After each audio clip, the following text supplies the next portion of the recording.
கன்னியாகுமரி மாவட்டத்தில் தமிழ்நாடு அரசு நுகர்பொருள் வாணிபக் கழக குடோன்களில் பணியாற்றும் மூட்டை தூக்கும் தொழிலாளர்கள் பல்வேறு கோரிக்கைகளை வலியுறுத்தி வேலைநிறுத்த போராட்டத்தில் ஈடுபட்டுள்ளனர். வருகை பதிவேட்டில் பெயர் சேர்க்கப்படாத தொழிலாளர்களின் பெயர்களை பதிவு செய்ய வேண்டும், கடந்த 2 ஆண்டுகளாக உயர்த்தப்படாத கூலியை உயர்த்தி வழங்க வேண்டும், தொழிலாளர் சங்க தேர்தலை நடத்த வேண்டும், 10 ஆண்டுகள் பணியாற்றிய தொழிலாளர்களுக்கு பச்சை அட்டை வழங்க வேண்டும் உள்ளிட்ட கோரிக்கைகள் முன்வைக்கப்பட்டுள்ளன. மேலும் வடமாநில தொழிலாளர்களை மூட்டை தூக்கும் பணியில் பயன்படுத்த உள்ளூர் தொழிலாளர்களின் வாழ்வாதாரம் பாதிக்கப்படுவதாக குற்றம் சாட்டியுள்ள போராட்டக்காரர்கள் இது தொடர்பாக உரிய நடவடிக்கை எடுக்க வேண்டும் என்றும் வலியுறுத்துகின்றனர். இந்த கோரிக்கைகளை வலியுறுத்தி கோணம் உள்ளிட்ட மாவட்டத்தின் பல்வேறு அரசு குடோன்களில் தொழிலாளர்கள் பணிகளை புறக்கணித்து வேலைநிறுத்த போராட்டத்தில் ஈடுபட்டுள்ளனர். இதன் காரணமாக ரேஷன் கடைகளுக்கு குடோன்களில் இருந்து அரிசி, பருப்பு, சீனி, கோதுமை உள்ளிட்ட அத்தியாவசிய பொருட்களை கொண்டு செல்லும் பணிகள் பாதிக்கப்பட்டுள்ளதாக தெரிவிக்கப்பட்டுள்ளது.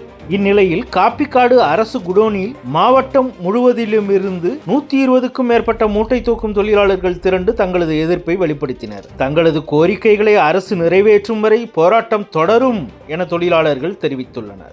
தமிழ்நாடு நுகர்பொருள் வாணிபக் கழகம் டிஎன்சிஎஸ்சி நிர்வாகத்தை கண்டித்து எங்களுடைய சுமை தூக்கும் தொழிலாளர்கள் 4 அம்ச கோரிக்கையை வலியுறுத்தி மாநிலம் தழுவிய போராட்டத்தில் ஈடுபட்டிருக்கின்றோம்.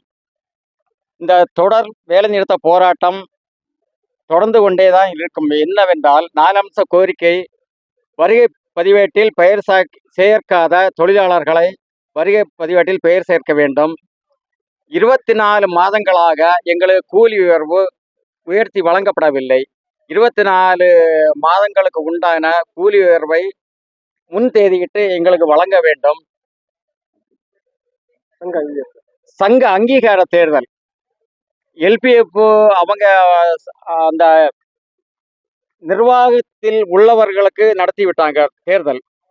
தொழிலாளிக்கு இதுவரை தேர்தல் நடத்தலை. சங்க அங்கீகார தேர்தலை உடனடியாக நடத்தப்பட வேண்டும். இந்த கோரிக்கைகளை வலியுறுத்தி இந்த போராட்டத்தில் நாங்கள் ஈடுபட்டிருக்கின்றோம். 10 ஆண்டுகள் பணி முடித்த தொழிலாளர்களுக்கு பச்சை அட்டை வழங்கப்பட வேண்டும். அவங்களுக்கு உண்டான 4 தேசிய விடுமுறையும் 6 பண்டிகை விடுமுறையும் விடுமுறை நாள் கூலியும் சேர்த்து முன்தேதியிட்டு அனைவருக்கும் வழங்க வேண்டும். இந்த கோரிக்கைகளை வலியுறுத்தி தமிழ்நாடு முழுவதும் இந்த போராட்டம் நடந்து கொண்டிருக்கிறது. குமரி மாவட்டம் சார்பாக காப்புக்காடு கிட்டங்கியில் இந்த போராட்டம் இன்றைய தினம் நடைபெற்று கொண்டிருக்கிறது. வடமாநில தொழிலாளர்கள் வட மாநில இது தமிழ்நாடு நுகர்பொருள் வாணிப கழகமா இல்லை வடமாநில தொழிலாளர் வாணிப கழகமா என்று தமிழக அரசு இதை உறுதி செய்யணும். எங்களோட உழைப்பை சுரண்டக்கூடிய அரசு எங்களுக்கு தேவையில்லை. அரசுக்கு எதிராக போராட்டம் திரும்ப முன்னெடுப்போம் என்பதை நான் இந்த மாவட்ட தலைவர் என்ற முறையிலே நான் தெரிவித்துக் கொள்கின்றேன். பாதிப்புகள் மக்களுக்குன்னா இந்த உணவுப் பொருட்கள் சென்றடையாது. இவங்க தொழிலை சரியாக சீரான முறையில் நடத்த முடியாது. அவங்க ஒரு உத்தரவு போடுறாங்க. அந்த உத்தரவின் அடிப்படையிலே அவங்க கடமையை ஒழுங்காக செய்ய முடியாது. நாங்கள் நிர்வாகத்துக்கு எதிராக நாங்கள் இந்த போராட்டத்தை முன்னெடுக்கிறோம். தொடரணும்னா எங்களை பேச்சுவார்த்தைக்கு எங்களை மாநில நிர்வாகிகளை அழைப்பாங்க.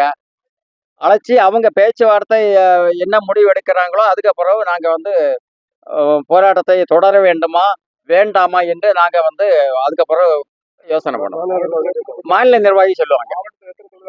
மாவட்டத்தில் 123 தொழிலாளர் இருக்காங்க. என் பேர் மணிகண்டன், மாவட்ட தலைவர்.